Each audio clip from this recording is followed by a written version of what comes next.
இன்று நாம் ஒரு உண்மை சம்பவத்தை பற்றி பேசப் போகிறோம். 12 ஆகஸ்ட் 2019 ஆண்டு நேரம் இரவு 11:48. மகாராஷ்டிராவில் உள்ள கொங்கன் பகுதி காடுகள் அருகில் உள்ள பழைய வாடகை வீடு ஒன்று உள்ளது. அங்கு ரமேஷ் என்பவர் அந்த வீட்டுக்கு குடிபோகிறார். ரமேஷ் அந்த வீட்டுக்கு குடியேறிய 3வது நாள்தான் அது. அருகில் வீடே இல்லை, மொபைல் சிக்னலும் சரியாக கிடைக்கவில்லை. அவனுக்கு பதட்டமாகிவிட்டது. அன்றிரவு திடீரென மேல் மாடியில் யாரோ நடக்கும் சத்தம் கேட்டது. அவன் தங்கியது தரைத்தளத்தில், அனல் சத்தம் மேல் மாடியில். அவனுக்கு ஒரே குழப்பம். மேல் மாடி பல ஆண்டுகளாக பூட்டப்பட்டிருந்தது என்று வீட்டுக்காரர் சொன்னது அவனுக்கு நினைவுக்கு வந்தது. 11:48க்கு அவன் கைபேசியில் ஒரு மிஸ்ட் கால் வந்தது. பெயர் சேமிக்கப்படவில்லை. திரும்ப கால் செய்தான். அழைப்பு எடுக்கப்பட்டது.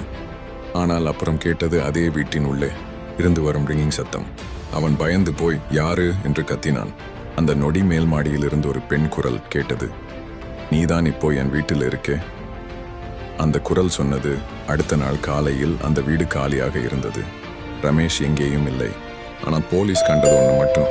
அந்த வீடு கடந்த 8 ஆண்டுகளாக யாருக்கும் வாடகைக்கு கொடுக்கப்படவே இல்லை.